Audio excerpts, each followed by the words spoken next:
لأنفسنا ومن سيئات أعمالنا من يهده الله فلا مضل له ومن يضلل فلا هادي له وأشهد أن لا إله إلا الله وأشهد أن محمدا عبده ورسوله أيها المؤمنون أوصيكم وإياي بتقوى الله جل جلاله وعلم قرب انتقالنا من هذه الدنيا ولا بد من الزاد التقوى atenderezebwa wakitiibwa jalla jalaalu wakitiibwa Allah jalla jalaalu nyini kutulekera bulamu kya ttendo bulamu kya muwendo bulamu kya nkizo ekitayina muwendo gwa bya bugagga guyinza kuzza bulamu singa bututte wakitiibwa jalla jalaalu ampuliriza n'atulaba ku mukutu guno obulamu bwe tugezaako okutegeeza obulamu obw'emirundi ebiri naye tutegeeza obulamu obwa arruhiya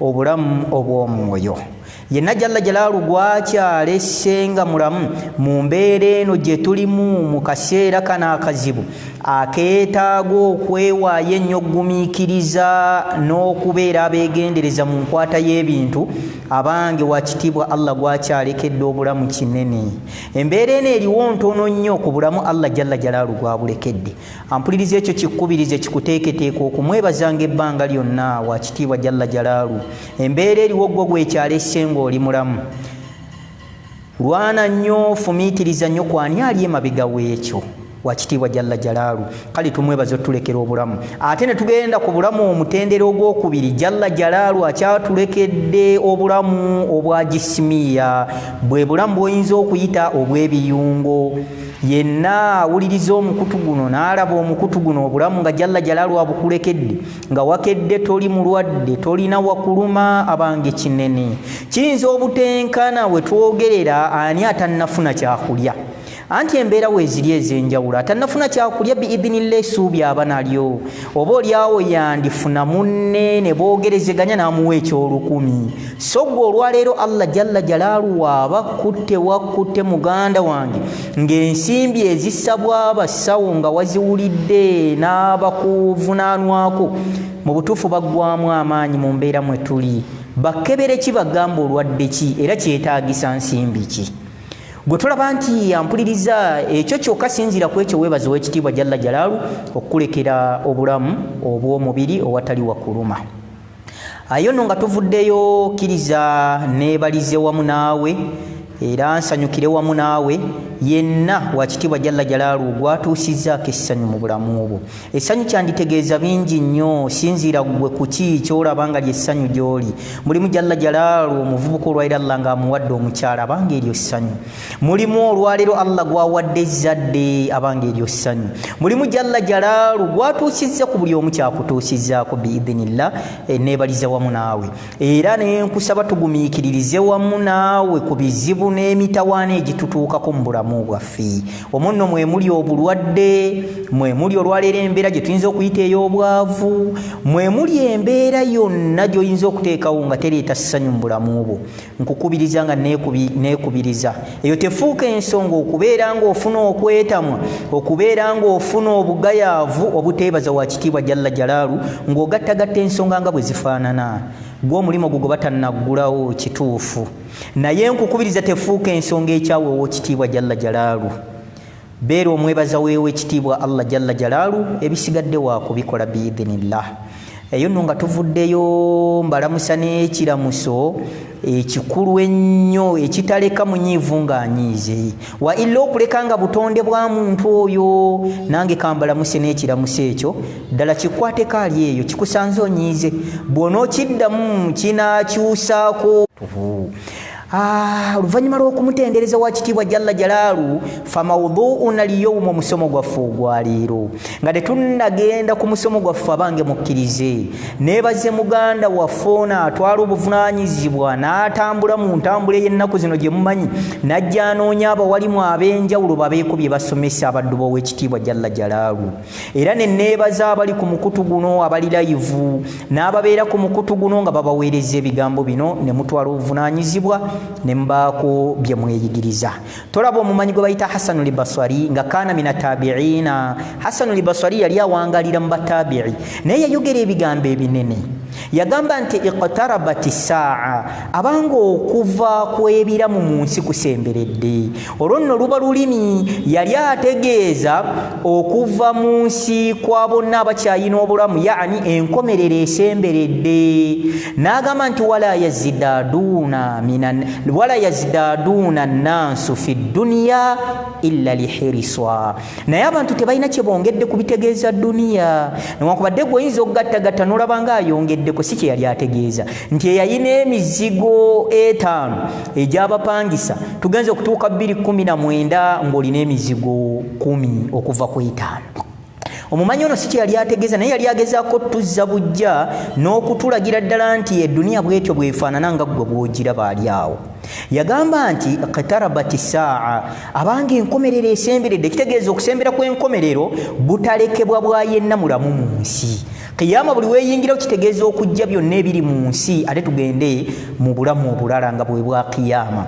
N'agamba naye wala yazdaduuna nnaasu fi dduniya abantu tebalina kye bongedde nnyo ku bitegeeza kuŋŋwanya bya nsi illa lihiriswa. Yekyo kye yajjayo ng'omumanyi n'agamba illa lihiriswa, okuleka okuwankawanka. Bw'okitunuulira n'osirikirira bw'oti mutuufu onoonya atawankawanka nga tomulaba.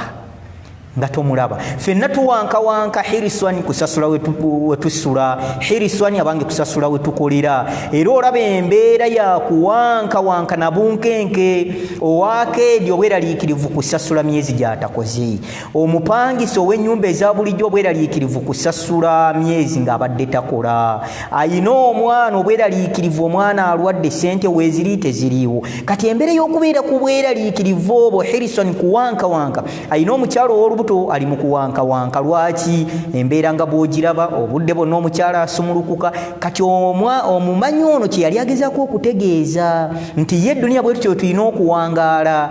Ayina obuyumba obubiri obw'abapangisa, okuwankawanka kwe kutuuka ku 5, na bwe kityo n'asula mu nju empangisa, okuwankawanka kwe kubeera na nnyumba ye. Kati tolaba nti ebigambo by'omumanyi ono bikulu, nange kyenvudde mbikulembeza. N'agenda mu maaso n'agamba nti ate wala yazdaduuna min Allahi taala, ebitegeeza eddiini okusinza eyatutonda Allah. Yagamba ate nawo titulina kye twongeddeko illa libuuda, okulekwa okwesamba. Kati ovola ebigambo ebyo mbireese, nebaze gwe ali ku mukutu guno aguwuliriza, mukadde kano kennyini n'atutta obuvunaanyizibwa nga babikusindikidde n'otabigayaalira n'obaako ky'osomye. Nsaba wa kitiibwa jalla jalaalu akuyigirize. Ekyo ekyokubeera ku mukutu guno kiba kitegeeza okululunkana kwo kwagala kuyiga ddiini. Nsaba wa kitiibwa jalla jalaalu mwenna abali ku mukutu guno n'abaguwuliriza abagulaba, Allah jalla jalaalu abayigirize eddiini ye. Naye abantu bangi nnyo ebitegeeza eddiini illa libuuda, abantu badduka buddusi. Oli kasita awulira omuwalimu asituse waba mu muzikiti ng'agenda okututegeeza abanga amasannyalaze twetaaga kasente, amazzi ng'ate birabwako, naye oli akikwata n'amanyi omuwalimu kasituse agala tugamba bitegeeza era ddiini, ogw'okulaba oli ayanguye okukwata.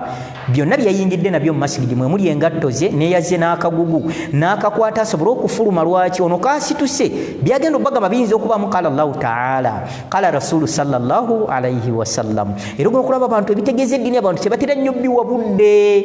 Kale n'olwekyo gwe nkwebaza okuwa eddiini obudde.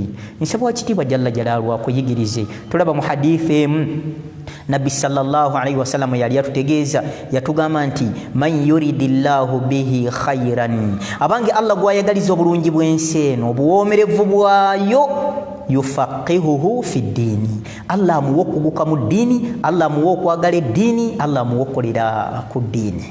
Kale eyo nga tuvuddeyo fa mawdhu'una al-yawm, omusomo gwaffe gwe twagala okutunulako mu budde obufunze, y'ensonga ennene ennyo eri mu suratul Ghafiru aya ey'enkaaga. Qala Allahu taala, omulungi atwagale yatutonda Allah agamba, atulaba Allah atumanyi mu mbeera eno gye tulimu yasaasaanira ensi yonna. Abange tokyeraliikirira nti atwerabidde Allah. Kyova olaba yembeera gwe mwoli obulamu bukyalinga bw'obulaba, obwabala nawo bulinga bw'obulaba, n'obunkenke obuli mu mawanga ag'enjawulo. Yembeera Allah jalla jalaalu gy'akyatuleseemu. Abange sinziira ku ekyo okakase nti byonna ebitambula mu nsi abimanyi, wa kitiibwa jalla jalaalu. Okumanya nga bimanyi jalla jalaalu ekikulagira ddala ebyo kankuweeyo katono, yembeera wa kitiibwa Allah jalla jalaalu gye yateekawo etegeeza byonna ebyokulya mu nsi ye ne bisalibwa ebbeeyi.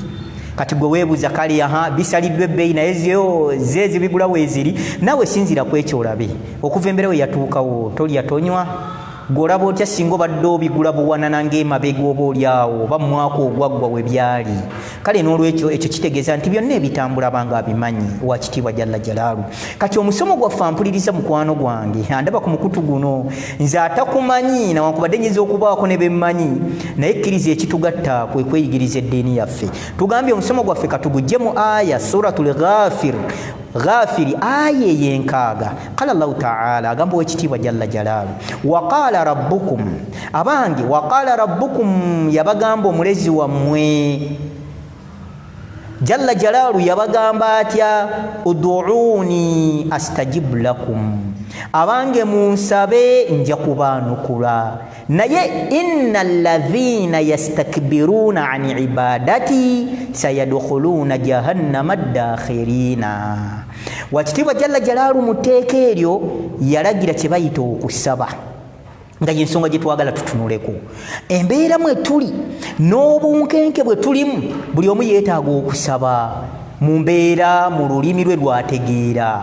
Kati wabanga Jalla Jalaalu yatulagira nti waqaala rabbukum ud'uuni astajib lakum yabalagira yabatonda Allah munsabe nja kubaanukula naye innal ladhina yastakbiruna abange yenna aneekuluntaza mu kunsaba anaagayaalirira okunsaba ataafeeyo kunsaba kuntegeeza bizibu bye na mitawaana gye kuliko ekibonerezo abanaafaanagana bwe batyo ne bagayaalirira okusaba ani ibadati Allah we yaleetawo ekiraga nti eno ibada gye yali ategeeza Allah yedduwa.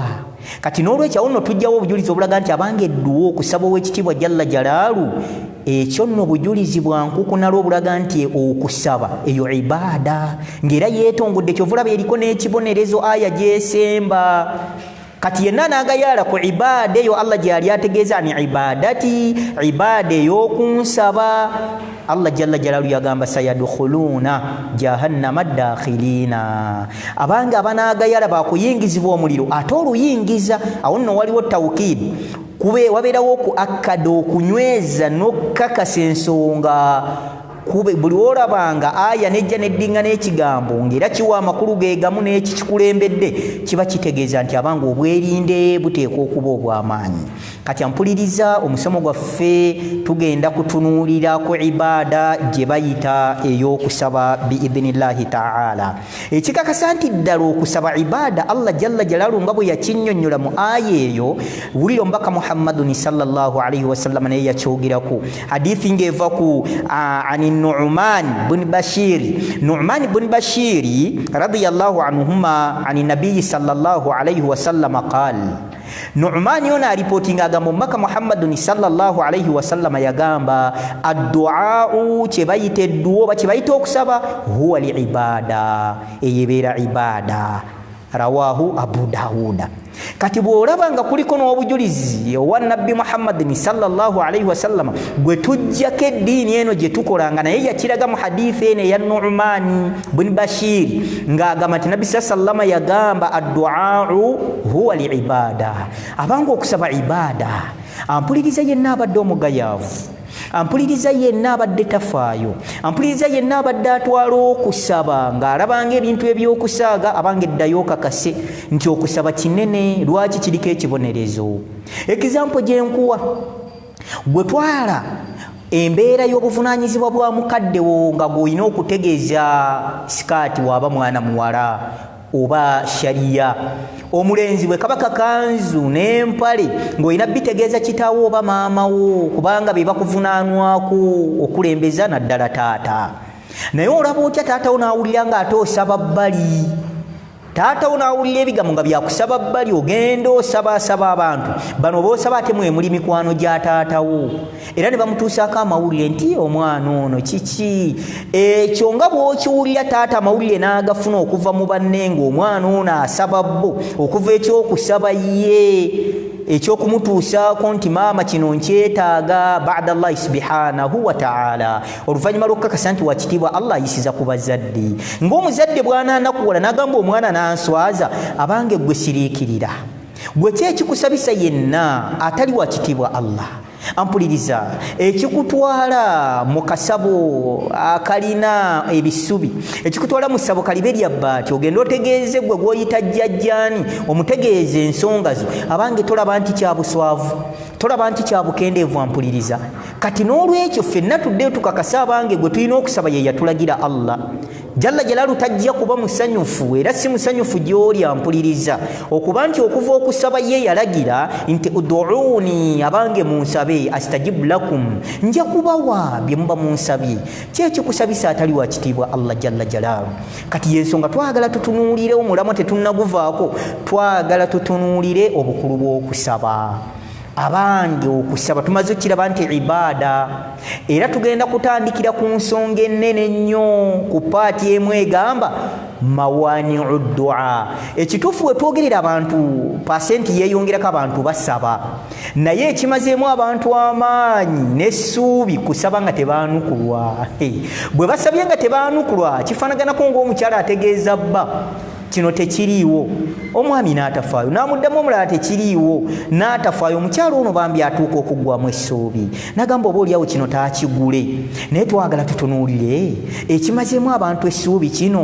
kyeki abantu basaba naye tebaanukulwa nze akugamba bino gwe gamba muntu wakulisegera ennyo ne gyendi nyinza okugamba wa mu famire mu mbeera efaanaganako bwetu naye yali annyonnyolamu ensonga ze ne mugasaba Allah Jalla Jalaalu naye nagamba ne bw'osaba nga kitegeeza ki alaga nti yasaba dda n'abikoowa olwaliro abantu batuuse ku mbeera eyeepimira bbanga kibbo lye balaba nti basabye ng'era mwe basuubira obbaanukula Allah obbaanukula Jalla Jalaalu bw'atabaanukula ne bagifuula ensonga ebivaako muganda wange mpuliriza nga tonnabivaako zino ensonga nkulu zandibanga ze zisibye edduwaayo ne kikuleetera gwe okulooza nti osabidde ebbanga ddene so nga mu baatukulembera omuli ne ba ambiya omuli ne bannabbi gye bali abasabira ebbanga eddene bwe buba bulwadde nga basaba Allah abawonye n'abatwaliriza genda olabe nabiyuna Ayubu alayhi salatu wassalaamu Ayubu obulwadde bwamuluma bamanyi abamu bagamba myaka 18 abamu bagamba 17 kati bw'otunulira emyaka 18 olinga mulwadde asaba Jalla Jalaalu mmuwonya naye nga tannaggwamu essuubi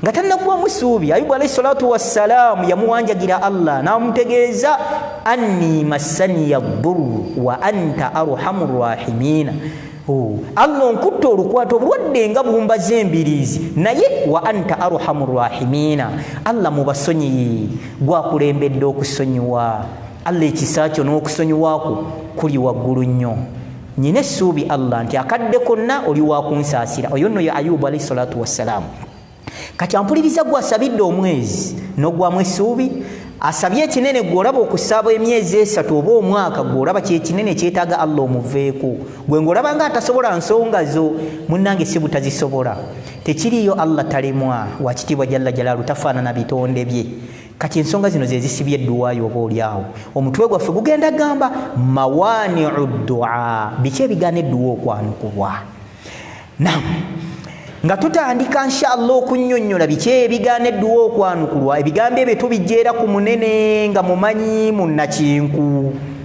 nga naye yali munene omumanyi oyo gwe bayitaani Ibrahim buni Adham marra Ibrahim buni Adham bisuuqi libasra Ibrahim buni Adham yali atambula mu katale k'e Basra fajitama annaasu abantu ne bamwekuŋŋwanyirizaako faqaalu lahu ne bamugamba ya aba Isihaaqa owange gwe taata Sakka ma lana nad'u fala yastajabu lana owange taata Isihaaqa owange mumanyi gwe lwaki tusaba Allah Jalla Jalaalu naye nga tatwanukula ampuliriza siriikiriramu waliyo kibuzizza imaamu wo nti imaamu obutuufu osabye emyezi 3 naye esiirabawo nkyukakyuka oba oliawo imaamu akunnyonnyola ebigambo by'omumanyi ono seeka wakwanguyira ani gwali otuukiridde seeka mubutuufu nsabye naye ndaba saanukulwa seeka biidhinillah oba oliawo akulambululire n'okulaga obuufu bw'abaatukulembera ebintu baabimanya batya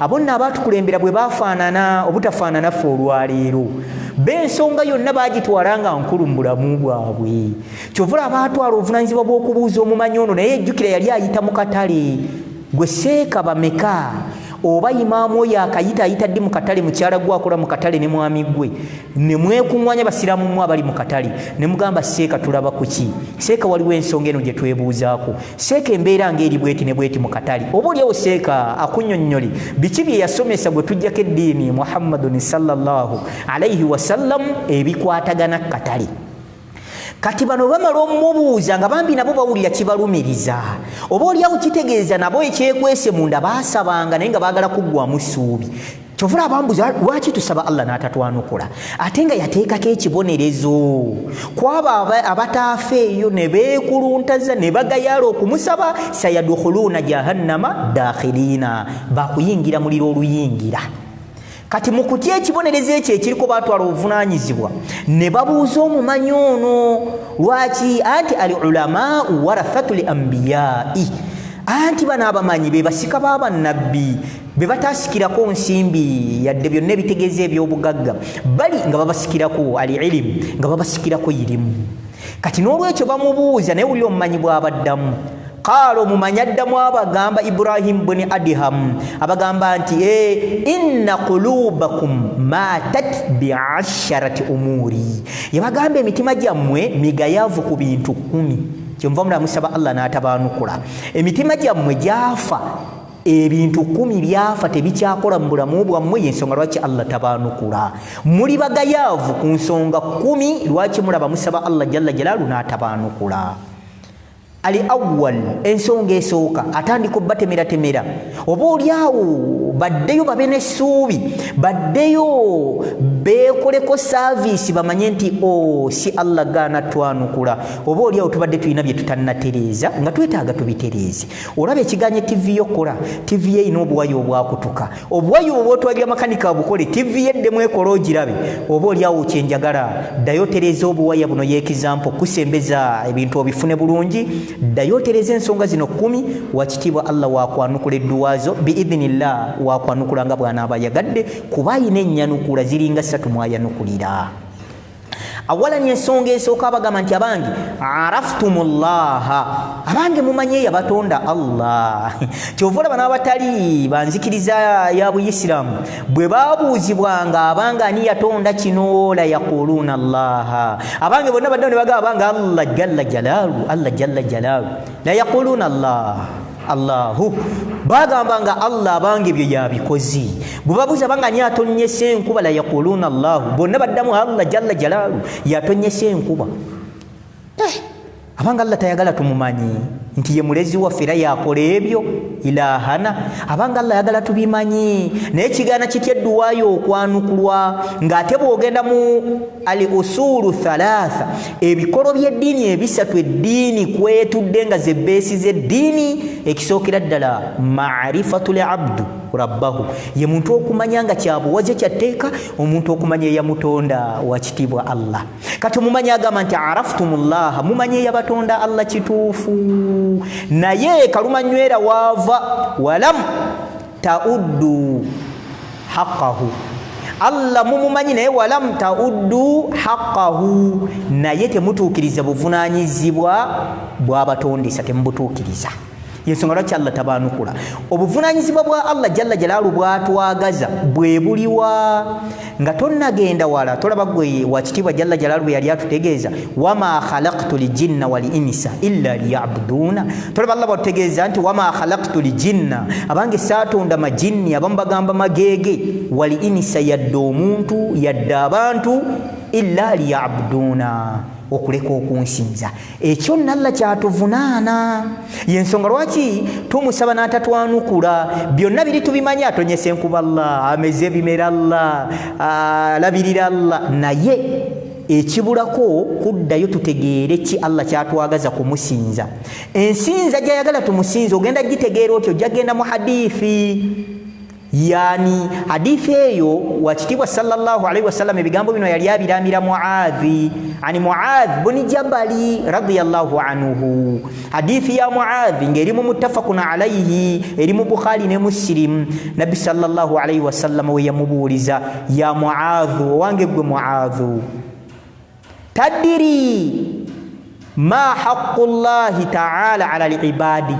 wama haqqul ibad ala Allah omanyi ebivunaanwa bya Allah byavunaana abaddu be era omanyi abaddu nabo bye babanja Allah jalla jalaalu abakolere Allah qala qultu Muadha gamanenzira munengamba Allahu wa rasulihi a'lam Allahu wa rasulihi a'lam yagamba nzani Muadhi Allah n'omubaka we be bamanyi twagala muki kulaba kiwano mumanyi yali ategeeza nti Allah tumumanyi jalla jalalu naye tetutukiriza buvunanyizibwa bwe bwatwagaza tukole jali netugamba kati Muadha amalugamba nze simanya Allah n'omubaka we basinga okumanya Nabi sallallahu qala natandika omunnyonnyola namugamba nti haqqullahi ala al-ibadi haqqi ya Allah ebivunaanwa bya Allah byabanja abaddu be nga ayagala babikolenga bwabyagala munnange si kirala anta'budu kwe kubeera nga anta'budu Allaha jalla jalaalu kwe kubeera nga bamusinza Allah jalla jalaalu wala yushiriku bihi shay'an nabutamugattako kati yenna asinza Allah n'otamugattako abange teri kigaana dduwayo kwanukulwa nolwera abantu bangi mwosanga n'omusiraamu leero ebifaananyi bivuddeyo bingi sheekhe gundi omugundi akola bwati sheekhe gundi alhamdulillah abizzaayo sheekhe gundi agaba oluzaalo ebyo byonna obiwulira nga mwe muli abeetuumye ensonga ze batali mu mbeera efaanagana bwetyo naye ng'ogenda obyekebejja ekituufu nga kyamazima nga munnange bashiriku nga bashiriku kati n'oyo bwatyo mu mbeera yajja kusaba Allah jalla jalaalu naawe ali eyatulaba ng'okyayina wootadde kayirizi wonna sijja kugamba wonookateeka gw'osinga okumanya buli omu we kali yenna aba akeesigamidde kituufu ojja kumusaba Allah jalla jalaalu nga bwe tujja kusomesa ebintu bino owulire nga kikutteko okusaba ebbanga lyonoomala ng'osaba ng'okyayina irizi eyo haqqi ya Allah agikubanja tonnagikolanga bw'ajagala y'ensonga lwaki takwanukula yenna akyalina akatanga ng'okatadde mu mulyango gw'okakasa nti kalina bye kagenda okutangira nga nakyo kitonde mu bitonde Allah byatonze ebiva mu middo ebiva mu miti nga jalla jalaalu abitonze nga gw'okakasa nti bye bigenda okukutangira edduwa tewali Allah jalla jalaalu si wakwanukula kusaba ampuliriza yenna akyali gy'oli ng'oteeka akati mu waleti nga bw'okeerabira mu mpale gye wabaddemu jjo olwaleero ogenza okutuuka ku mulimu nga tekalimu n'odduka 10 ku mbeera y'entambula enzibu oddeyo onoona akatiiko gwe ng'okakasa bwe bulamu obwo buyimiridde ekkati ne bw'onoomanya nti Allah ye yakutonda ekyo kigaana edduwa zo okwanukulwa kubanga haqqi ya Allah jalla jalaalu gyakubanja tonnagituukiriza yeeriwa kumusinza na butamugattaku kati omumanyi kye yali ategeeza nti mumanyi Allah jalla jalaalu naye walam tauddu haqqahu naye temutuukiriza buvunaanyizibwa bwammwe Allah bw'ayagala mukole ensonga yaffe ey'okubiri omumanyi agamba lwaki musaba Allah n'atabaanukula agamba nti qara'tum li qur'ana abange musoma qur'ani naye bwe musoma qur'ani walam ta'malu bihi naye temugikolerako awo nno omubaka sallallahu alaihi wasallam wamulafuubanya nnyira wamweraliikiriza nnyo abagamba qara'tum li qur'ana musoma qur'ani kituufu naye walam ta'malu bihi abange temugikolerako Nabi sallallahu alaihi wasallam ennyonnyola gye yannyonnyolamu ensoma ya qur'ani eno omuntu asobola okukwata qur'ani ekyo mujulira batabani bammwe myaka 8 myaka 10 myaka 7 bakutte qur'ani abantu basobola okusoma qur'ani tilawatan ng'ate entuufu netali abantu basobola okuvuunula qur'ani mu nzivuunula biidhinillah gye baba basobodde naye wasinga omweraliikiriza abange kwe kugiteeka mu nkola era olwaleero Allah tusaasire ffe abawalimu ne bamasheekha ab'enjawulo Allah tukuume Allah atwewaze ogwa mu madhambi Allah atwewaze ogwa mu nsobi lwaki olwaleero ffe be tuyita ba mustami'u abawuliriza oba be tusomesa seeka yenna oba omuwalimu bw'akola ensonga ng'eddiini tegiragira y'omuwuliriza akitwalanga bujulizi wanga ne seeka gundi akikola lwaki ka Nabi sallallahu ekyo kye kyamweraliikiriza bino abantu basobola obbikola oli n'akwata oli n'ayigayigayo ku tafsiri ow'essuura entono oli n'ayiga oli n'agikwata naye obuzibu bwe buli kuteeka mu nkola agikutte amanyi ogivuunula amanyi ogisoma tirawa bonna ekibagatta ekiragaaniyaani alafuubanya abange kuteeka mu nkola tolaba jalla jalaalu ojja n'osoma etteeka nga Allah atugaana okusemberera zina wala takrabu zina. Allah tugana okusemberera obwenzi naye bameka nga abatuwuliriza betusomesa bo batugyeko obujulizi kuba yansanze enyimiridde n'omuwala ye n'akitwala nti naye okuyimirira n'omuwala tekiina nsonga. Allahu akbar. Kati n'olwekyo muganda wange ampuliriza yenna anaasoma Qur'ani n'atagiteeka mu nkola kigaana edduwa zaffe okwanukulwa. Siriikirira entono z'omanyi gwe z'oyita essura zo ozikolerako, bye zoogera obikolerako. bw'oba tonnabikolerako kituufu bambi olaajana, emikono n'owanika, amaziga wandigaleeta n'ogakulukusa, naye nga kalumanywera waavudde ng'ojja kukakasa ne banno n'ekiro nzuukuka. Kituufu ozuukuse n'ekiro era essuubi likuweddemu kuba ozuukuka n'ekiro naye tolabawo nkyukakyuka. Tubuuza Qur'an gy'omanyi ezo essuura z'omanyi ozikolerako. Ye munango nazikolerako otya nga ekisookera nadda tomanyi na tafsiri waazo. Okirabye? Kati n'olwekyo bane tutwala obuvunanyizibwa ekyo kye waategedde ku Qur'an, twala obuvunanyizibwa bw'okitegera amakulu gaakyo. Oba olyawo nakyo kiyinza okukusiba ng'ekikulemye bikolerako tobimanyi na kye bitegeeza, ate tutaddewo mbeera eraga nti oyagala omanye kye bitegeeza. Kati n'olwekyo bane bwe tuba tusaba Allah jalla jalaalu lwaki tatwanukula Qur'ani tugisoma, newankubadde tetujja gamba nti pasenti esoma Qur'ani yesinga abatagisoma, naye tukkiriza nti waliwo enkyukakyuka nti abantu bagezezzaako alhamdulillah, naye okukolera ku Qur'ani kikyagaanyi. Ensonga ey'okusatu omumanyi ono agenda mu maaso n'agamba nti zaimtum annakum tuhibbuuna rasula. Yagamba nti zaimtum mwerowooza, yaleeterera mu kigambo nti mwerowooza oba mweyita. Zaimtum mweyita nti annakum tuhibbuuna rasula, nti mwagala omubaka Muhammadun sallallahu alayhi wasallam, naye watarakitum sunnatihi, ne muleka enkola ye. Abange yenna eyerowooza mulowooza mweyita, yagamba mweyita nti mwagala omubaka sallallahu alayhi wasallam, naye watarakitum sunnatihi, ne muleka enkola ze. Ampuliriza ali eyo nyinanze we nalyo nayogera ku nsonga nenga nti yagamba olaba abo abalalu oyinza omulaba olinga alinga omulalu ng'olaba nga atali ku bya ddiini anywa n'omwenge, naye n'oyogera ku mubaka Muhammadun sallallahu alayhi wasallam atabuka. Mwana toyogera ku mubaka, nze nja kulyawo. Muganda wange ebigambo ebyo byogera olabanga ebigambo ebyokusaaga, naye biyina okubeera nti obuwufu bw'okwogera ebigambo ebyo yina kugoberera mubaka Muhammadun sallallahu alayhi wasallam. Anti tolaba wakitibwa jalla jalaalu bwe yali amwogeraku yatulaga tuyina kudwa, tuyina ekyokulabirako ate ekirungi. Enkola yaffe yonna lw'olw'ommodo waffe abange ye mbaka Muhammadun sallallahu alayhi wasallam mu nkola nga tukola eddiini. Kati ampuliriza yenna aneeyita nga yalowooza nti byakweyita nze njagala nnyo nabbi ng'abyeyita bweyisi naye nga tagoberera nkola ze, ekyo kigaana edduwa okwanukulwa. Enkola za nabbi ze ziriwa mpitirivu, era wano ntwala okulabula biidhinillah eri yenna ali ku mukutu guno n'aguwuliriza. Ensonga y'omuntu okulemwa sunna ku sunna z'omubaka sallallahu empitirivu n'alaba munne ng'agikola n'amujereegerera, abange ekisinga okuba ekirungi gy'oli sirika. Era Nabbi sallallahu yabiraga hadithi ya Abi Hurairata ng'atulaga Nabbi sallallahu alayhi wasallam yenna atasobola kwogera kirungi asirike. Gwe bawuliranga nga olulimi lugenda kufulumya bye lufulumya naye nga tosobola kubiddamu biisa we byayise, ekyo kimala bumaze okulaga nti si birungi, sirika, biveeko. Kati n'olwekyo embeera y'okujereegerera ekizampu ntera nnyo giweera ku kukendeeza ngoye. Waliwo nze kennyini ayogera bino oli yanjereegerera nanga kati omaze okwambala ezo mutowo ate engoye za mutowo z'oyambala yayambala eki. Kati olaba okujereegerera okwo nti omuntu atuuse eyo nno sunna nkola mu nkola z'omubaka Muhammadun sallallahu alayhi wasallam, naye omuddu ono yali naye musiraamu, siga nti yakyogera kuba si musiraamu. Kituufu gwe tonnatuuka gikola ekyakkaluubiridde ekisinga kusirika nakwesabirako wakitibwa Allah jalla jalaalu agikufuulira ennyangu.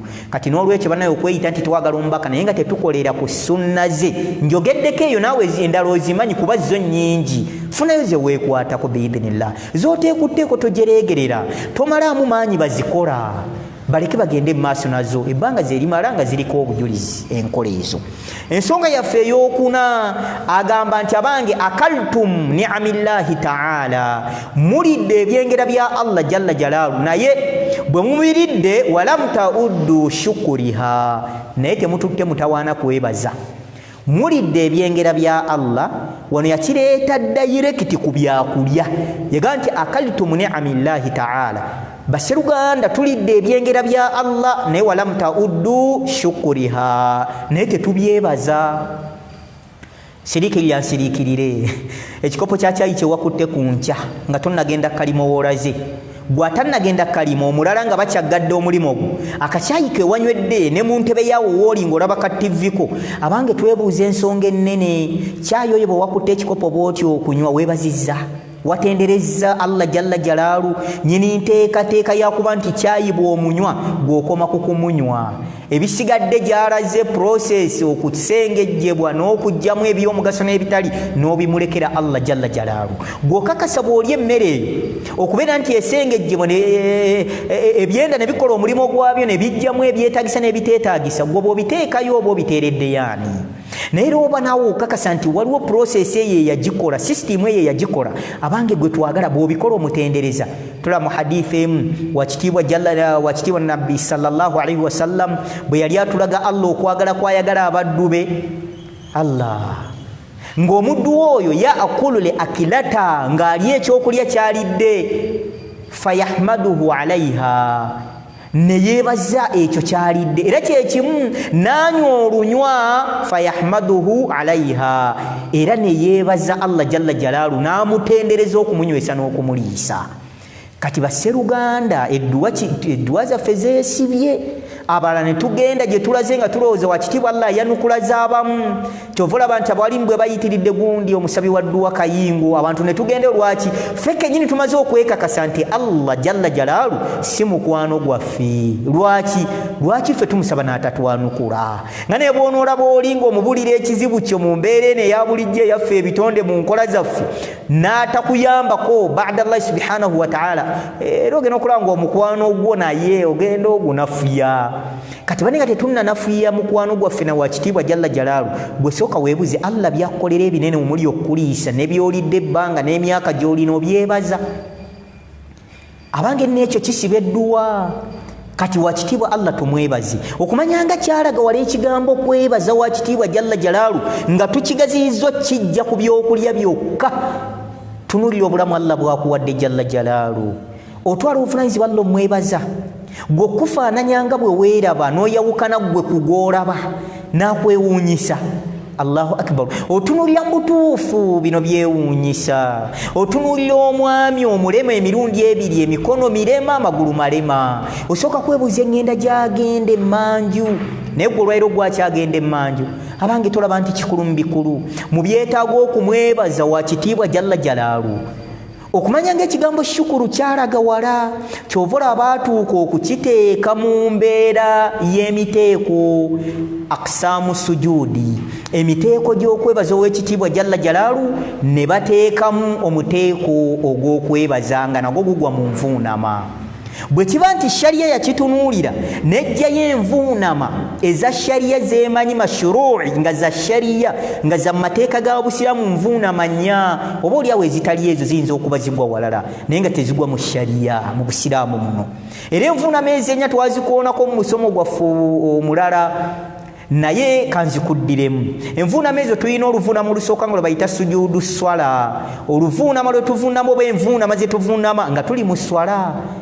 Nokkirira wansi n'ovaayo yeeraaka ne tugibala n'ogenda kulaaka endala. Kati envuunama ezo ze tukola ezo za mu shariya zikkirizibwa. Envuunama ezo, oluvuunama olw'omulundi ogwokubiri ye sujuudu sahawi, oluvuunama lwe tuvuunama nga lwakwerabira obadde weerabidde mu swala. Oluvuunama olwo olwa sahawi olw'okwerabira luleetebwa ensonga ssatu. Ensonga esooka oluvuunama olwo tululeeta imma nga tukoze ziyaada, twongedde mu swala ekitandibadde kyamu. Obadde olina okusaalira akassatu gw'osadde nnya, eyo ziyaada ekuleetera okuvuunama oluvuunama olwa sahawi.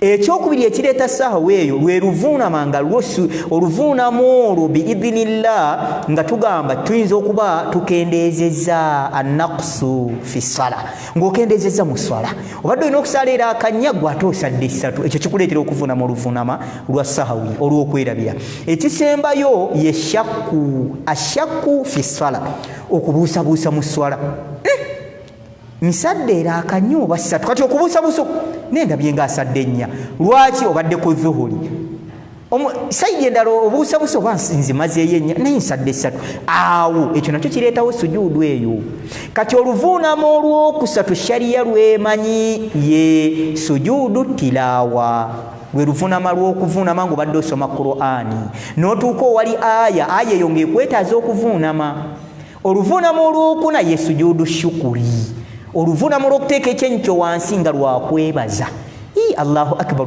olaba okwebaza bwe kyalaga ewala nga twebaliza ddala okuva ku Allah jalla jalaalu byatuliisa byatwambaza Allah obulamu Allah bwatukuumidde na buli kyonna kikwetaagisa okumwebaza wakitiibwa jalla jalaalu twagamba sujudu shukuri bagikola batya teyina takbiira sujudu shukuri oyina wuzi oba toyina kyosangibwa nakyo bwoba ogina falhamdulillah bwoba togina terina budde bwakudduka omala ejjifuna kalla nedda sujudu shukuri teriimu mbeera zonna nti ate omala kuyimirira kalla nedda bali sujudu shukuri ogenda bugenzi wansi era oluvuunama luba lumu teziba bbiri tusomerawo biki byennyini bye tusomera mu sujudu ez'eswala omuli edduwa ne adhikaaru yeyo embeera ya sujudu shukuri kale mpuliriza tuddeyo twebaza ebyengera wa kitiibwa jalla jalaalu byatugabirira ensonga yaffe ey'okutaano agamba kulutu mu bantu mmwe mugamba inna shayitaana mazima shayitaani aduwwun lakumu mulabe wammwe omumanyi agamba ensonga ey'okutaano lwaki tusaba Allah n'atatwanukula agamba kulutu mu bannange mugamba muwulirwa nga mugamba nti inna shayitaana mazima ddala sitaani eno aduwwun lakum mulabe wammwe fawaafaqatumuuhu naye mukolagana naye walamu tukhalifuuhu naye temumwawukanako olyanza okyewuunya nkolagana ntya ne shayatini oba ne shayitaani enkolaganayo ne shayitaani ebbanga ly'omala ng'ovudde ku Allah jalla jalaalu bye yalagira ng'ovudde ku kkubo siraata mustaqim ng'ovudde ku kkubo eggolokofu ovudde ku njigiza y'omubaka Muhammadin sallallahu alayhi wasallam abangi emu ku nsonga ezikulaga nti ddala oba okwataganye era oba otambulira mu bubuufu bwa shayitaani kubanga yo yajja nga yeewera yakuva omuntu yonna gy'eneemuva ejja muva amaamani mu maaso emuve waraani emabega emuve yamiinani emuve ku ddyo wa shimaalan emuve ne ku kkono kati bwe kibanga shayitaani bwekyo bwe yeewera okuba nti ebuzaabuza omuntu naawe n'obeera mu mbeera nga byonna ebitegeeza Allah byakwagaza n'omubaka we sallallahu alayhi wasallam nga tobikolerako automatically shayitaani eba emaze okuba nti otambula nayo oli mu kkubo lyayo buwufu bwayo kale n'olwekyo kino nakyo kigaana edduwa zaffe okwanukulwa tosaala shayitaani eyagala nnyo omuntu atasaala kuba byoyogerera mu sola shayitaani bigikola bubi ya rabbi Allahu akbar gwotakola bitegeeza ddiini gwotasaddaaka gwawe kati embeera yonna gyoleka ebitegeeza eddiini lyessanyu lyayo ono kye yali ategeeza nti olwoba okolagana nayo ogiwagira mu mirimu gyayo walamu tukhalifuuhu tojawukanako ekitegeezo ojawukanako kyeki swala ogisaala kusiiba osiiba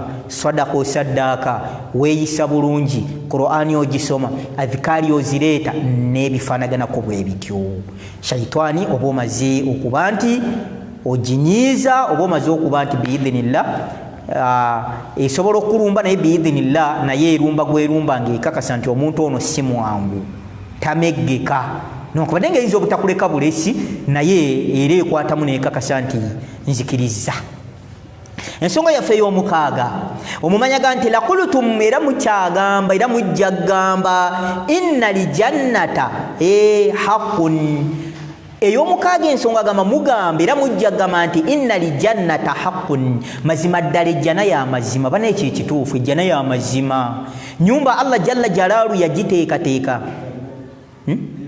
eyokutaano agamba qultum mugamba inna shaitana mazima ddala sitaani aduwwun lakum shaitani mulabe wammwe tugambye ensonga eyokutaano omumanyi yagamba mugamba shaitani mulabe wammwe fawafaqatumuhu naye mukolagana ate ne shaitani walam tukhalifuhu temujawukanako ye pointi yaffe eyokutaano mugamba shaitani mulabe wammwe naye mukolagana naye temumwawukanako yensonga lwaki Allah jalla jalalu tabanukula ensonga yaffe ey'omukaaga agamba laqultum inna lijannata haqqun mujja gamba era mugamba mazima mugamba nti ejjana ya mazima bwe tugamba nti ejjana ya mazima kiki n'agamba nti walam ta'malu biha naye temugikolerera laqultum mugamba inna lijannata mazima eddala ejjana haqqun ya mazima bannange ejjana kituufu ya mazima ekyo teri atakimanyi Allah jalla jalalu yakola darayini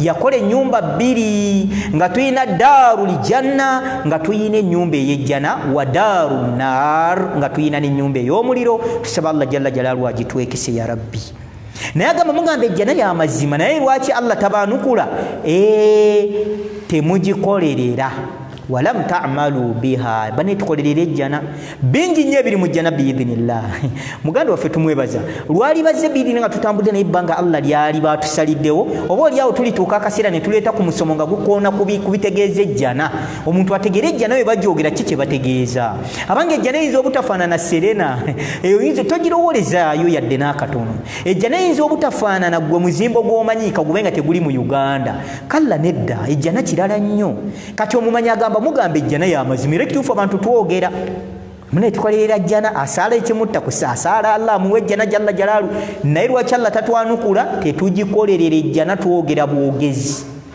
abange tukolerera ejjana ajja gituwa Allah jalla jalalu ensonga yaffe biidhinila ey'omusanvu agamba qultu mu bantu mmwe mugamba era mujja gamba inna nara mazima ddala omuliro bantu mmwe mugamba era mujja gamba inna nara mazima ddala omuliro haqqun gwa mazima ekyo bane teri atakimanyi omuliro gw'owekitiibwa jalla jalaalu gwa mazima naye walam taharabu minha agamba naye temugwesamba temwesamba muliro gw'owekitiibwa Allah jalla jalaalu tunagwesamba tutya kuteeka biragire bye mu nkola tunagwesamba tutya kuleka ebyo bye yagaana owekitiibwa Allah jalla jalaalu n'omubaka we ebyo nno bwe tunaabanga tubiresa mpuliriza nandaba ku mukutu guno tujja kuba oba oliawo tumaze okubeera mu abo Allah jalla jalaalu baanayanukula edduwa zaabwe tugiddamu ensonga yaffe ey'omusanvu agamba bannange laqultum mugamba era mujja gamba inna naara mazima ddala omuliro haqqun gwa mazima naye walam tahrabu minha naye temugwewala temugwesamba lwaki mukola ate bibayingiza muliro gwe tolaba wakitiibwa jalla jalaalu bw'aba aganye ye kennyini eyatutonda Allah jalla jalaalu n'atugaana dhulumu jalla jalaalu n'atugaana okuyita dhulumu obulyazamanya n'abuyita ate dhulumaati ni ate kizikiza naye nabbi sallam ebyo byajjira mu hadithi ye ng'akitulaga nti kiba kizikiza naye ate ekyewuunyisa gwe n'osigala ku ekyo gwe tulabira ddala nti gw'omuliro ogumanyi nti gwa mazima naye ate togwesamba okola bigukuyingizaamu Allahu akbar tulaba jalla jalaalu bw'aganye okulya emmaali y'abamulekwa gw'oma bw'okitunya tolaba ogiriiridde ebbanga abaana bakuze wabawaako obutonotono abamu tetubaweerako naddala abakwatiddwa ensonyi obawaawaayo obuntuntu awo tolaba nti aya ezo zonna eziraga ebyo zimaliriza zikuteeka ku jahannamu naye ate tokyewala lwaki kitegeeza omuliro okimanyi nti gwa mazima naye ate togwewala okola bigukuyingiza hatta n'omusomo kwe tuli aya kwe twajja omusomo bwetulaga yenna anaagayala okusaba Allah jahannamu muliro naye gwe tulaba bw'ogayadde okusaba Allah jalla jalaalu tolaba nti nakyo kikulagira ddala nti omuliro ogumanyi gyeguli naye togwesamba okola bigukuyingiza Allahu akbar ensonga yaffe ey'omunaana agamba nti qultum era bannange mugamba inna limauta haqqun abange qultum mugamba inna limauta haqqun mazima ddala okufa kwa mazima ekyo banaye waliwo ayinza okiwakanya ffenna tukakasa nti okufa biidhinillah kwa mazima era ekyo teri akiwakanya yayinza kiwakanya aliriddawa golero wakaziika bameka omuli kitaawo ne maama wo era gwe yaviibwako kitaawo ba maama wo tonnakakasa nti okufa kwa mazima tukusembereze mutabani wo gwe wakaziika ebbange mabegaawo tukusembereze jjajjawo gwe wakaziika era emabega eri emyaka ng'etaano tukutwale ku mukwano gwo gw'oyagala ennyo gwe wagamba n'okugamba omukwano gukira oluganda. Allahu akbar. Mukwano gwoyo w'oku lusegere tekikumalira nga kakasa nti okufa kwa mazima. Tukusembereze mukyala wo gwe yali aviiriddwako mukyala gwe yali aviiriddwako omwami tekikumala okukakasa nti okufa kwa mazima.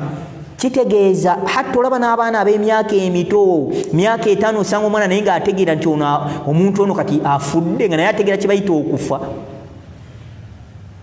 Kati n'olwekyo okufa ekyo teri atakimanyi era nga ffenna tukakasa nti kuba kufuluma kuba kukharaja khuruji ruh kuba kufuluma kwa mwoyo minali jasadi kubeera kufuluma kwa mwoyo nga guva mu mubiri ne tukutegeera nti omuntu afudde kino ekisolo kifudde kino kifudde mu mbeera efaanagana bw'etyo. Naye mugamba okufa kwa mazima naye lwaki Allah jalla jalaalu tabaanukula nga mumanyi nti okufa kwa mazima yagamba omumanyi ono nti walam tastaiddu lahu naye temukwetegekera. Yensonga lwaki Allah tabaanukula mugamba okufa kwa mazima naye temukwetegekera. Yensonga lwaki Allah jalla jalaalu tatwanukula. Bameka abafudde nga bwe tuzze tubamenya naye mu abo bonna be tumenye wali weebuuliriddeko n'omukubo. Bwe tugenda bwe tukuŋŋwanira nga tugenda okuteekayo munnaffe wali weebuuliriddeko n'entaana eyo nga bw'ogiraba nti enkya nange bandeeta wano. Allahu akbar. Wali weebuuliridde ku bantu abangi abakuŋŋwanye bunaaba bwe buti nga nabo bakuŋŋwanye mu lujja lwa jjajjange mu lujja olwange nze kennyini nga bagenda kuziika nze kye bayita okwebuulirira n'okufa. Tolaba omumanyi omu bwe yali atontoma yagamba nti allailu mahma twala qala liqailu aboogezi b'ebigambo nga baabanga bamanyi yagamba nti allailu mahma twala yagamba ekiro newe kiwanvuwa kitya la budda min tulu'i lifajiri kyatteekwa emmambi okusala. Olwaleero bwe twebase ekiro kyajjo bwe twakyebase gwe ne bwogeba n'obudde buluddewo okutya gwe towuliranga kaabyogera bane gundi so bane leero nasisimuse emirundi ng'ena bane obudde nga tebukyane neekyusa nembeera mu buliri nga ntunula tolaba nti ebyo byogera naye la budda min tulu'i lifajiri era oba oli awo ekyaddaaki omwazi nyina ayaziina kitegeeza kikukya kwa budde. N'agamba nti wali umuru n'emyaka ne bw'owangaala emyaka gyonna wali umuru mahma twala omuntu kaabe n'obuwangazi bwenkanaki. Abantu tuzze tulina be tuziika abatono ne bagaba badde n'emyaka 120 ono abadde n'emyaka 120 tolaba nti emyaka egyo mingi nolowooza bulijjo w'emyaka egyo alindirira ki. Omutontomi kyakutegeeza n'agamba atya la budda min dukhuli likaburi yagamba kyatteekwa okuyingira kaburi kabakutenda obuwangaazi. Allahu akbar. Olaba n'abaaliko ku kyasa ky'abamu ku ba ambiya nga bawangalanga emyaka mingi myaka 1000 nga omulembe gwa nabbi Nuhu alayhi salatu wassalamu abange baali bawangaazi kabaga mwana muwala ayina emyaka 5 naye nga balaba bo kitono ne bagona ayina emyaka 1000 naye ayinahum baliwa. Ekyo kikulaga yadde emyaka gyalinga mingi naye la budda min dukhuli likaburi bayingira kaburi. Ampuyiriza ogenda kuyingira kaburi ngenda kuyingira kaburi weebuliire n'okufa tozannyira kaburi nga mugenzi okuteekayo munnamu. Olwaleero mpuliriza kino nkikubiriza nga nze yeekulembeza baneetuddeyo tuwe ekitiibwa nga tugenze okuziika bannaffe kituleetere okwekubiriza kituleetere okwetegekera okufa. Naye okyagenda kabuli n'okubireeyo essimu noddamu kunyumya. Allahu akbar. Tukyagenda ku kabuli gye tugenze okuziika omuntu n'alaba munne n'ava ku bimuleese okusiriika Nabbi sallama kwe yatugamba abantu ne tukuvaako ne tudda mu mboozi waye ebintu nga bw'obiraba naye simanyi Allah tutaasire naye gwe guno omwaka muzibu. Allahu akbar. Lwaki tewamukubidde kasimu munyumye ku ebyo? Lwaki tetutwala nsonga etugase tujje ku maduuka gaffe ejje essula e Masaka neemugatta ne Burayimu akola mu kikuubo neemugatta ne Mayimuuno ow'ewandegeya mwenna ne musisinkana nga musisinkanye enkoowe ne mutamanya kyekyo ekyabaleese okuba nti mukuŋŋwanira wamu ate ne mudda mu mboozi. kati n'olwekyo bannaye tetujja kwebuulirira, tetujja kwetegekera kufa nga tetufaayo ku bintu ebyo ebiyinza okutuleetera okubeera nti twekubiriza n'okuba nti twetegekera okufa. Twa nabbi wa kitiibwa Allah jalla jalaalu kumanya ng'okufa bannaye kwetaaga tukwetegekere al isti'daadu lil mauti, abanga okufa bakwetegekera. Kino kya mu busiraamu, nga bwe weetegekera amatikkira go, nga bwe weetegekera okuwasa kwo, nga bwe weetegekera byonna ne mubiwa n'obudde, meetings ne zituula. Abanga oyinayo meeting mu bulamu bwo mu kisenge kyo mu kaduukaako, nga meeting eyo yakwetegekera kufa. Tulaba wakitiibwa jalla jalaalu yali atulaga ku nabbi sallallahu alayhi wasallam gwe tujjako eddiini eno, yagamba nti afa in mitta olaba gwe ofudde, Allahu akbar, fahum li khaliduna, mbubbo be banaasigalawo. Yali ategeeza nze gwe olwaleero nabbi sallallahu olaba yafa, fahum li khaliduna, ffe tunaasigalawo. Wa maa dhalika ffe abayinza okukyerowoozaako nga ffe abalyaza amaanyi. Allahu akbar. Omanyi enjogera eno bwe tuba tusomesa bannaye si kituufu gamba bantu bonna kalla nedda. Bino tuba tubikuba ebifaananyi gwe weemanyi oyimiridde otya, ne tuyinza kugamba nti abantu bonna balyaza amaanyi. Ekyo kifu, tekisoboka. Baddu ba Allah gye bali, naye tuba tuleeta ekizampo gwe kennyini weegogole. Nabi sallallahu olaba ye yafa, fahum li khaliduna, ffe tuyinza okusigalawo nga ffe obulyaza amaanyi tugitwala nga nkola ya bulamu bwaffe. Fahum li khaliduna, obubbi abantu kwe bayimiridde abamu. Fahum li khaliduna, abantu obugenzi kwe batambulidde abamu. Fahum li khaliduna, naawe genda ogaziye. Kati n'olwekyampuliriza okufa bannange bakwetegekera, era kimu ku bigaana edduwa zaffe okwanukulwa, gweoyinza obirabanga ebyokusaaga. Kati n'olwekyo tutwale ensonga y'okuba nti bwe tuba tugenza okuziika abange naffe tutunula olutunula olwetegekera amaziika gaffe. Ensonga yaffe ey'omwenda agamba nti intabahtum minan nawmi, muzuukuka okuva we mwasuze, wa inshagaltum biuyubi nnaasi, ne mudda ku bumogo bwa bannammwe. Muzuukuka okuva we mwasuze, ekyo kitegeeza kuva mu tulo. Muzuukuka okuva mu tulo twammwe, wa inshagaltum biuyubi nnaasi, ne mudda ku bumogo bwa bannammwe, ne mudda mu kwogera ku bannammwe. Wa nasiitum uyubakum, mwe ne mwerabira nti nammwe oledde muli bamogole, muyina obumogo. Ekyo kigaana omuntu edduwa ze okwanukulwa. Banne tweddeko tuli mu mbeera na Allah gye yaleesewo nti abantu obudde tubulina. Omuntu weebaka ne weepima nga wedda n'ovayo nga wedda weegolola ebiyungo byonna binafuye. Lwaki? Nti kati enneebaka olw'okuba abantu abamu emirimu gikyaggaddwa, kati oli yeebaka talaba kimupapya, abuuza nzuukuke nzinduke ndagewa. Anaasala subi naye bw'agikubaakubawo n'addamu ne yeebaka. Ffe tetulumba kwebaka ako, tetukuyinaako buzibu.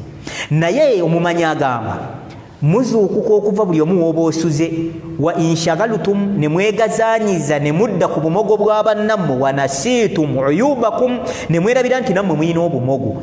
Bannaye twegendereza okudda ku bumogo bwa bannaffe. Kuba weewunya omuntu ekimuzi okusanga tannanaaba n'amaaso n'akutta akasenya afulumye, agenda okulaba neyiba munna nti ono yazimba emizigo gyetunuddemu, 5 giri eno 5 gitunudde eno. Asenyeza nno wali ku mulyango n'alaba munno ow'oku mizigo giri emirala 5. Bannaye mwagise mutyo, waayi gundi namulabyeko awo hannakalabye ne kati kakoze tolaba. Naye gwe werabidde gwe kennyini akyali ku kakozi, wallahi billahi tallahi waliwo abakuliko naawe nga bagamba baaba obwavu obuluma oli bunyonka n'okunyonka, ndowooza olaba kati akamogo ko bwavu akoli kwe mubaddeko yakogga ne mwogera bye mwogera. Kati ampuliriza weegendereze, gw'olaba ng'amanyi Allah jalla jalaalu n'ebirala, naye ebimu ku bigaana edduwa zaffe okwanukulwa kwemalira ku bumogo bwa bannaffe. Naffe ne twerabira nti tulina obumogo. Lwaki ogenda onyumya ensonga za munno ebyama bya munno? Kati ke kamogo ke awo yonna omulaba, oyo muganda wange yagira dda. Allahu akbar. Bambi ono abadde amulaba nga tamanyi na kumanya. Lwaki omogola munno ng'omumogolera mu banne? Allahu akbar. Oyo mumulaba eyo gye mukola naye wallahi oli omukyala amukuba banne oli sekibodde. Lwaki obitegeeza bano? Lwaki omogola munno? nga tewabadde bwetavu bwabali kusaba obannyonnyola ebikwata kwono mu makaagi. Lwaki omogola munno? Kati ampuliriza ekyo kisiba edduwaazi okwanukulwa. Ensonga yaffe gye tuwunzika nayo biidhinillah, ensonga ey'ekkumi, omumanyi agamba dafantum amwaatakum, muziisa abafu bammwe ate twandibalese kungulu, walam ta'tabiru bihim, naye temwebuulirira nabo. Olabi omumanyi agamba dafantum amwaatakum, abange muziisa abafu bammwe bannange ali abali ku mukutu guno ogwa shukurani abaguwuliriza n'abagulaba. Ekituufu tuziise ebbanga, era abantu tuzze tuziika, era abantu tufaayo nnyo okuziika, naye ensonga ennene weeri walam ta'tabiru bihim, naye tetwebuulirira n'abafu be tuziika. Olwaleero lwaki ogenda n'oziika omuntu gw'obadde omanyi nga mulyaza amaanya, gwe n'osigala nga naawe oli mulyaza amaanya kuba mubadde mukolagana naye? Lwaki oziika gw'oziika ne mutuuka n'omwogerako nga muli gye tuziika? Allah musaasire, naye baaba mwana muwala abadde mutambuze, mwana mulenzi abadde mutambuze. Allahu akbar. Ne mwogera bye mwogera, naye ate ne kitabamalira kwebulya, nawe n'osigala enkyanga ogenda oyende. Muvubuka oyo bannaye Allah amutuwonyeze, bannaye abadde mubbi. Allahu akbar. Nawe n'osigala ng'oli mubbi. Ekyo kisiba edduwa zaffe okwanukulwa. Ebbanga lye tumala nga tuziika be tuziika naye nga tetwebuulirira nabo. Gw'olwayo bw'oziika gw'oziika ng'abantu bonna bamwogerako birungi, mune twadde tugenze kuziika seeka waffe Rabbi Allah musaasire, gwe weebuuliriramu mwoyo gwe muziise. Byabadde Allah amusobozesezza nga abikolera kukuba eggolokofu, osobola naawe obikopa oleke byobaddeko naawe okwate obuwufu bwono gwe muziise enkolayi, bambi abadde yeeyisa bulungi eri abantu. Naawe osobola okikopa ekyo, osobola okwebuulirira nakyo nti nange kanneebuulirira embeere muntu afaanaganako bw'atyo. Kale n'olwekyo abatuwuliriza, ensonga zaffe zeezo ziri 10 omumanyi ze yatuteekerateekera gwe bayita Ibrahim buni Adham, nga z'ensonga eziviirako edduwa zaffe okuba nti tusaba ne tutayanukulwa. Maliriza ebigambo byange biidhinillah nga mbaagaliza obulamu obulungi. Nsaba wa kitiibwa Jalla Jalaalu atutereereze obulamu, atukyusize mu byonna ebiganye kuba teri kinene gyali. Era maliriza nga ntumira bonna abeewaddeyo ne baleka bye baleka ne bawuliriza omukutu guno ku basomesa ab'enjawulo, abeewaddeyo ne basindikirwa vidiyo ze babasindikira ku WhatsApp era ne baziraba ne baziwa obudde. Saba wa kitiibwa Jalla Jalaalu n'ebyammwe byonna Allah biteekemu omukisa ya Rabbi, abiwe ekitiibwa mu nsi muno, bitambule bulungi. Assalamu alaikum wa rahmatullahi wa barakatuhu.